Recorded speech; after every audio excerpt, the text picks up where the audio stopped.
Welcome. You've joined us today because, like us, you're intrigued by a really interesting set of ideas. Yeah, How we build trust online, the potential of blockchain technology, and, the ever-evolving world of finding and providing services. exactly. You've shared a fantastic collection of sources, and our mission in this deep dive is to pull out the most compelling insights, the crucial nuggets of information, really, to understand how these three areas are colliding and reshaping our digital interactions. Exactly. And you've given us a really rich landscape to explore. Yeah. We've got articles looking at blockchain privacy and reputation systems, Mm-hmm. a deep dive into the Reputio platform itself, and then some pretty insightful market analysis of the big names we all know, like Angi, TomTak, Yelp.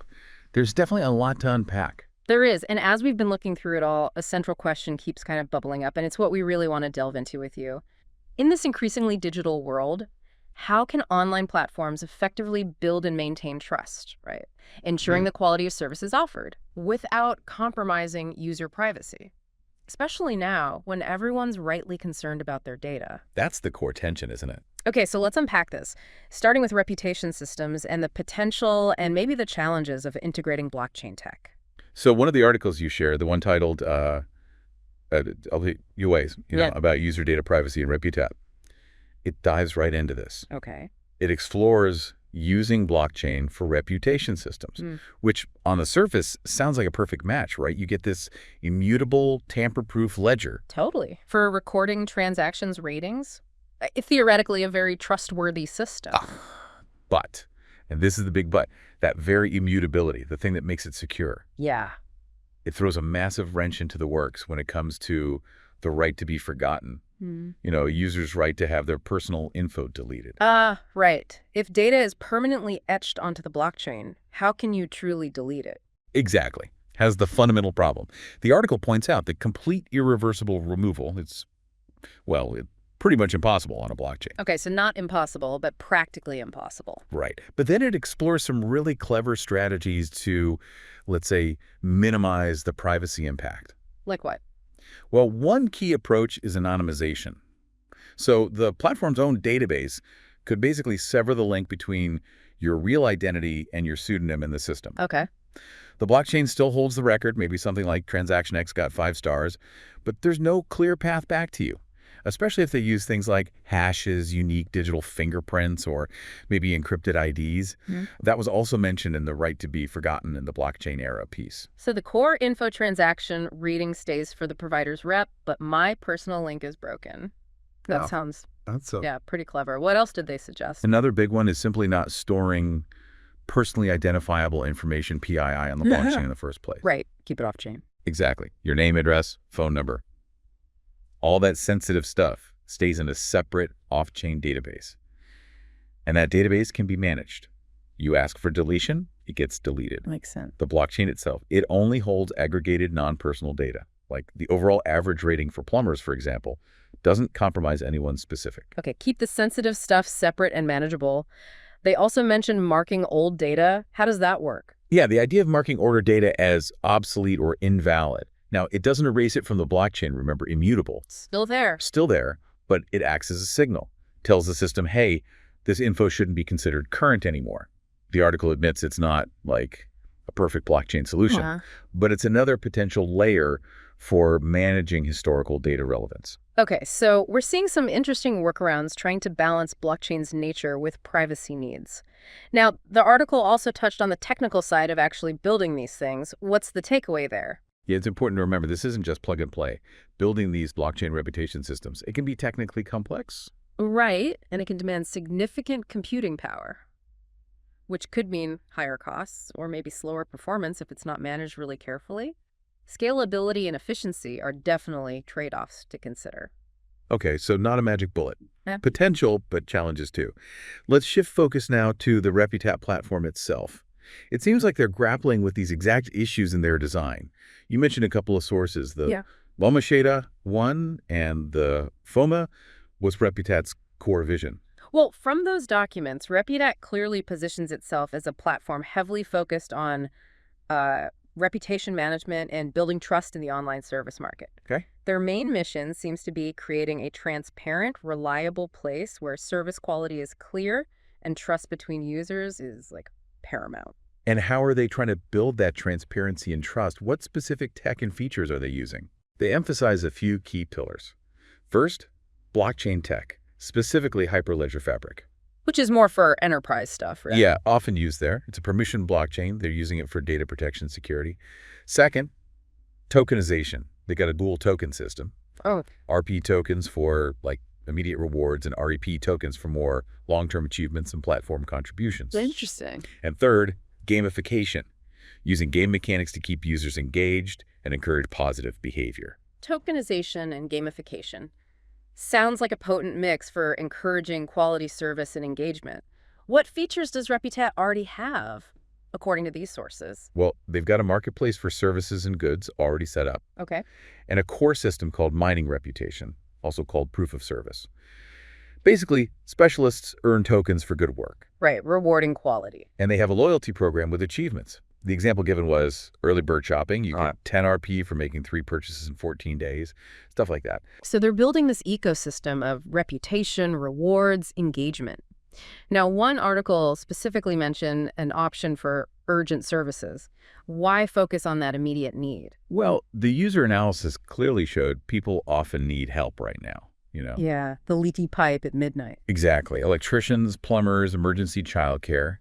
The market research cited something like consumer trust and home service providers. It suggests a huge chunk of U.S. homeowners, like 80%, need these urgent services yearly. Wow, 80%. Yeah, and it's a massive market. $657 billion in the U.S. in 2022, growing at 10%. Plus, they see big potential in Israel, which seems to be their initial target. Huge opportunity driven by a very real, frequent need. So what could be traded in this urgent auction? Is it just hiring someone? No, not just that. They're thinking broader. Digital assets, maybe, like NFTs linked to a specialist's verified skills, or maybe exclusive training materials they've made. Ah, interesting. Even physical goods relevant to the urgent job, like special tools or parts, may be sourced through the main Reputat marketplace. Okay. Services themselves could be auctioned, priority consultations, training, even insurance for the work done. And interestingly, they also suggest letting people trade their surplus RP and REP tokens. Trading the platform tokens themselves. Yeah, potentially boosting the internal economy's liquidity and usefulness. So it's becoming this whole interconnected economy. Now, how does this help younger specialists? Because building that initial reputation is tough. Does the urgent auction help them? Yeah, this is actually a really smart part of their strategy, that urgent service auction. It gives newer specialists a direct way to build reputation relatively quickly. How so? By focusing on being available and responding fast to those immediate needs. They can compete on speed and availability, even if they don't have a long track record yet, and start getting positive feedback. That makes total sense. Someone starting out might have more flexible hours, be able to jump on things faster. But what about quality control for these newer folks? Good question. The documents mention specific training and verification processes for them, and they'll likely need to get some initial customer reviews to prove themselves. The article contrasts them with experienced pros who have reputation already, Right. but emphasizes that newer specialists can compete by working odd hours or offering super fast arrival times for urgent calls. So speed and availability can level the playing field initially, at least. That's a key point in an emergency. Speed might trump a perfect but unavailable record. What's the general onboarding process look like for them? They need to do the training, get verified by the platform, and a key part seems to be bringing their own existing clients onto Reputat to get those crucial first reviews. Ah, bootstrapping their rep within the system. Smart. The article also talks about learning from existing platforms' successes and failures. Who did they mention? And they specifically call out TaskRabbit, Angi, Uber, familiar names. Right. What are the key success factors they're trying to emulate? Things like accurate matching algorithms, like Uber matching riders and nearby drivers based on ratings. Transparent, trustworthy reviews like Angi tries to do with verifying pros. And quick response times, a big part of TaskRabbit's appeal, seeing who's available right now. Crucial elements for any service platform. What about the mistakes? What pitfalls are they trying to avoid? Several things. Assigning the wrong specialist for the job leads to frustration. bad experiences. Definitely. Lack of effective review moderation opens the door to fake or biased reviews, which kills trust. Yeah, that's a big one. And, of course, privacy issues or data breaches, always a huge concern they need to nail. Absolutely. So they're trying to take the best bits, avoid the worst bits. It even says they want to integrate learnings from TomTak and Angi into their service auction. What are they combining? The goal seems to be blending the good stuff from TomTak and Angi, maybe TomTak's detailed service categories, Angi's focus on verified pros, Okay. and mixing that with Reputат's own unique features, the tokenization, the blockchain security, the gamification, trying to build that next-generation platform. Right, combining proven strategies with their own innovations. Now, this next part sounded really interesting. AV'd useful and non-obvious ideas for the auction. What cool features are they suggesting? Some genuinely interesting stuff here. One is a priority filter for users. Okay. So you could say, what matters most right now is speed, specialists, reputation, price, experience. The example was someone prioritizing speed even if the rating was slightly lower. That fits with helping newer specialists compete on availability. What else? An urgent call mode. If it's critical, you could offer a premium RP tokens or maybe fiat money to get someone even faster, like plus 10 RP if you're here in an hour. Incentivizing speed directly. Yeah. Yeah. Also, package services. Specialists could offer bundles. Fix the faucet for $50 or $70, including a new filter install. More value for the customer. Smart. More options, potentially more value per job. Any other standout ideas? Yes, a customer rating system for the specialist to rate the clients. Whoa, rating the customer. Yeah, and recording it on the blockchain. So specialists can see if a client is reliable, their conflict history, the trust weight of their past reviews, which we need to talk more about. It creates a more two-way street. That is innovative. Balancing the power dynamic, what other non-obvious ideas? A tender chat for big, complex jobs, like a whole apartment renovation. How would that work? Users post the job details publicly. Specialists can then ask questions, offer initial ideas right in the chat. Helps the user see who's engaged, creative, and understands the job. Interesting, like a mini consultation phase. Kind of. Also a trial order for newer specialists. Maybe offer a discount or a money-back guarantee via Reputat, like first order 20% off, RP refund if unsatisfied. Reduces the risk for the customer trying someone new. Exactly. And finally, tighter integration with the main Reputat marketplace. If a repair isn't possible, the specialist could easily suggest selling the user a replacement product from the marketplace, like a new lamp, instead of fixing the old one. Those are some genuinely clever features, could really differentiate them. Okay, let's dive deeper into that core tension. Trust versus privacy. How does Reputat specifically plan to handle this?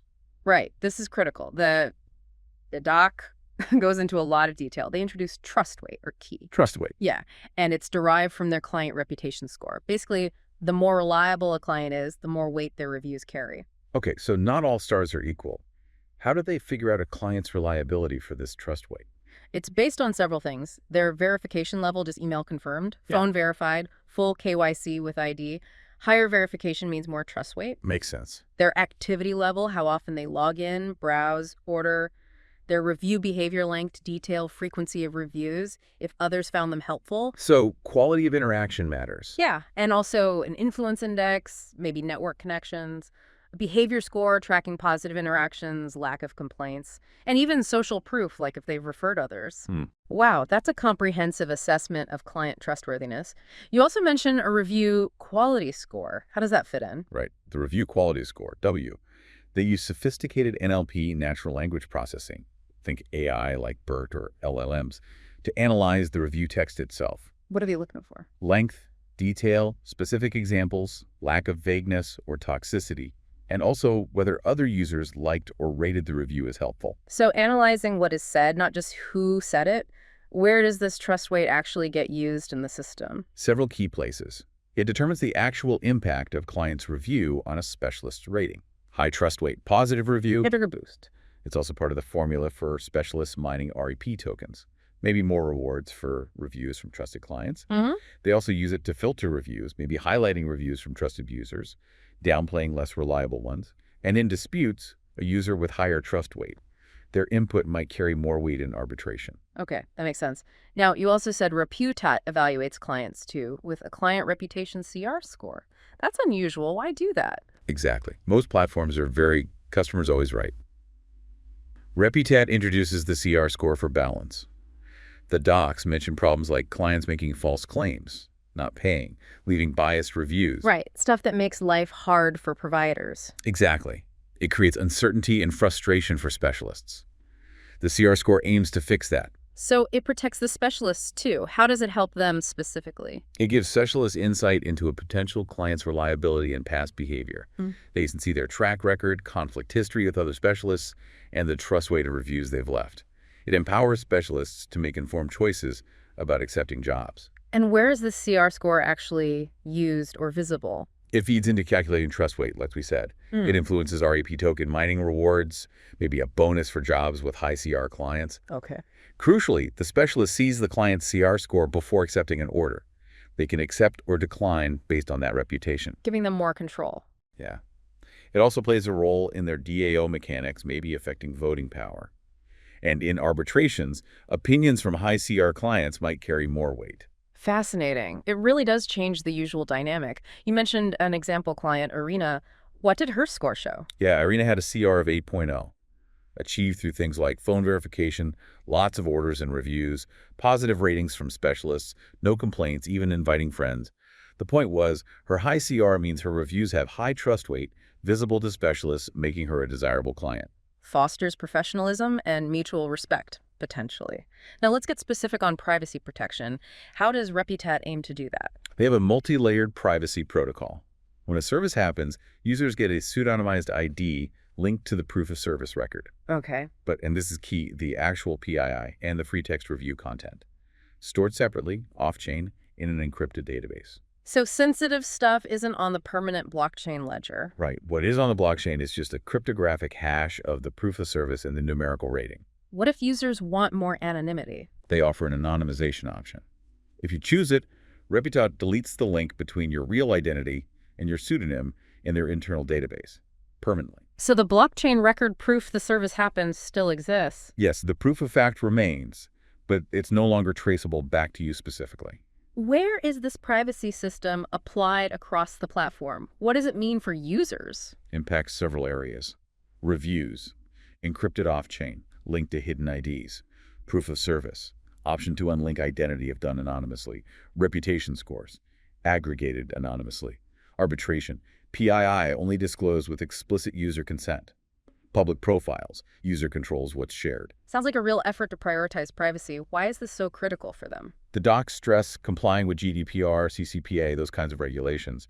It's about balancing transparency needed for trust with the fundamental right to privacy. Right, that balance again. Protecting user security, giving them control over their data. It allows for anonymous orders and reviews, if wanted, supports managing your digital footprint. Any future plans to boost privacy even more? Yeah, they mentioned some interesting ideas. CK login for anonymous logins, NFT-based pseudonyms for more anonymity, and a full private mode where your profile is essentially hidden.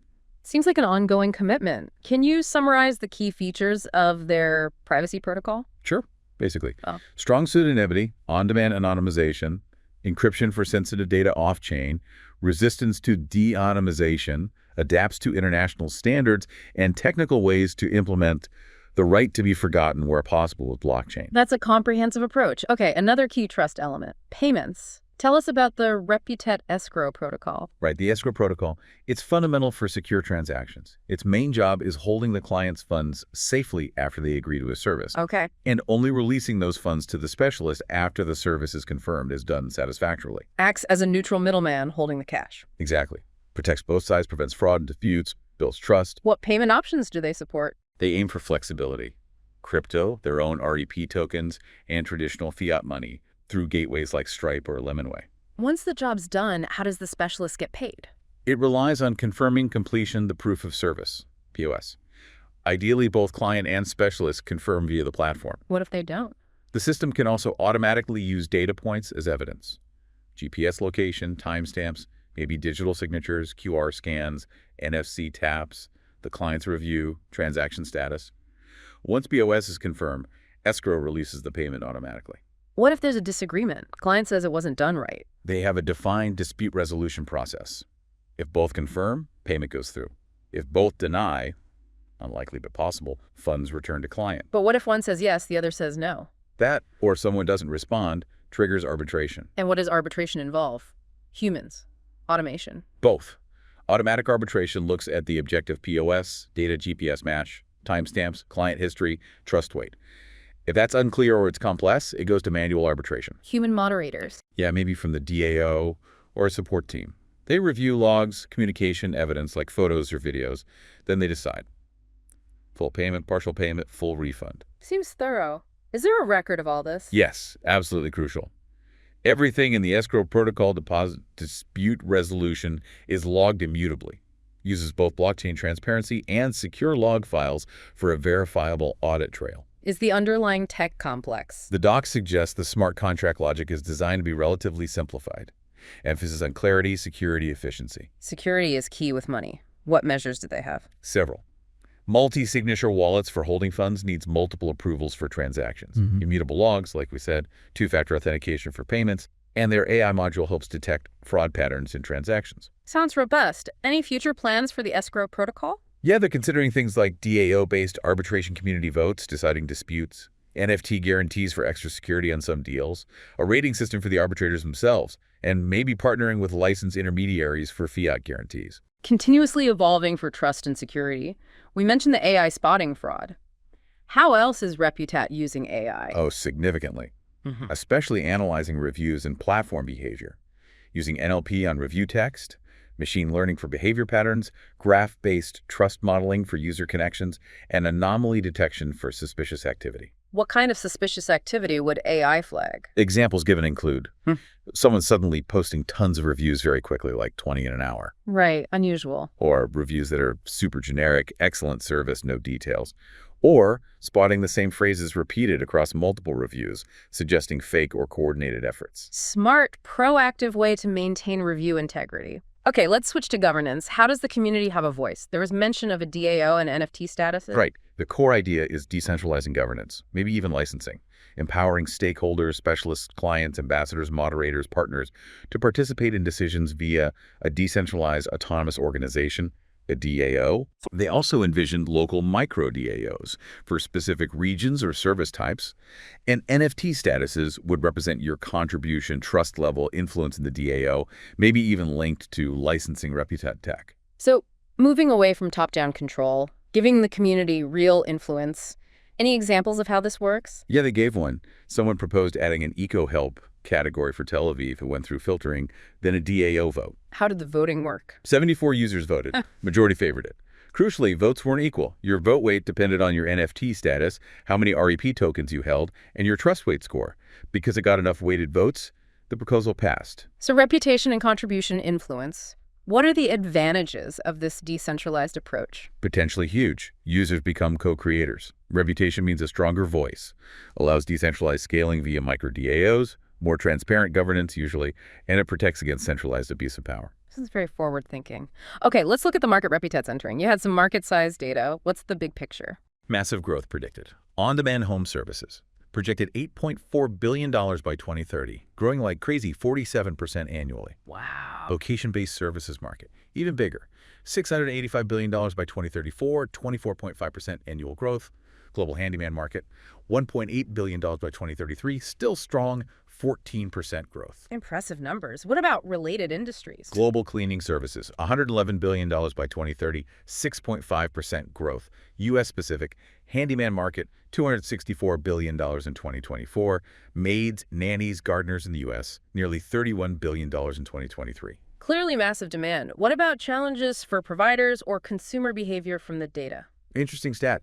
80% of U.S. consumers search local businesses weekly, 32% daily. Shows the constant need for good connection platforms, plus the whole gig economy. $455 billion in 2023, growing 17.4% annually. Huge, growing market, but clear need for better connection tools. Now, the sources compared Reputat to competitors. How does Reputat aim to stand out from, say, Angi? The analysis highlights Reputat's planned modular architecture for flexibility, more personalized matching language, availability, detailed ratings aiming beyond Angi's mainly location category search. Okay. More filters, referral programs, gamification, better secure ID like NFC geotags. Plus, integrated tools for project management, finance, marketing, and a stronger community focus. Areas where the analysis suggests Angi's may be less developed. So more integrated, feature-rich, community-focused than Angi's directory model. What about Yelp? Some similarities noted: filters, ratings, profiles, maybe direct booking payment on Yelp sometimes. Right. But Reputat emphasizes its planned NLP AI for free text search, not Yelp's strength. And the big one, Reputat's unique token incentive system. Yelp doesn't have that. So better tech search, tangible token rewards. How about TomTak? Reputat aims for even more granular filters than TomTak time slots: exact location, language, specific expertise, more flexible ratings, deeper social integration, using NFC geolocation for trust community beyond TomTak's basic geographic category experience matching. A stronger, more gamified ecosystem seems to be the goal. More community, refined search, deeper engagement. What about the others mentioned, rated people, MidRack, B144? Key distinctions. Compared to rated people, again, more flexible filters, language, schedule, referrals, gamification, NFC geosocial for community versus rated people's focus on ratings recommendations. Okay. MidRack operates in Israel, Reputat's initial market. Similar focus on ratings reviews there, but Reputat offers broader tech and LPAI search tokens. D144 is more like the digital business directory. Reputat aims for much more advanced features for reputation, trust, transactions, community. Sounds like they're really trying to learn from everyone to build something unique. How do they plan to make money? Business models. The T to Talk outlines a few.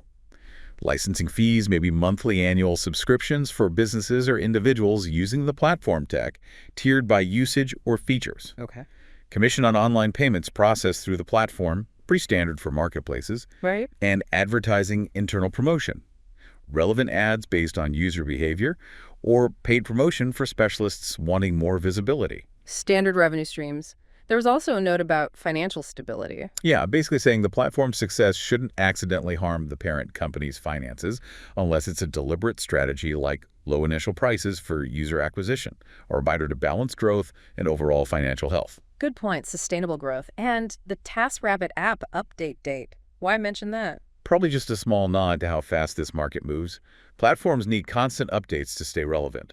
Shows the competitive pressure. Okay, let's circle back to that core feature, mining reputation, the proof of service system. What's the driving idea? It's about directly rewarding specialists for quality service, linking their reputation ratings and REP tokens directly to their income and visibility, making reputation a tangible, monetizable asset. How does the mining actually work for a specialist? After a verified job, client leaves a 1 to 5-star review. Yeah. If it's positive, 4 or 5 stars, the specialist earns points. These points convert to REP tokens. The platform's utility token. Right, which can then be swapped for internal RP currency or maybe withdrawn as fiat money via exchanges. The example was 5-star review, 50 points equals 10 REP, plus potential bonuses like 50 extra REP for 10 positive reviews in a row.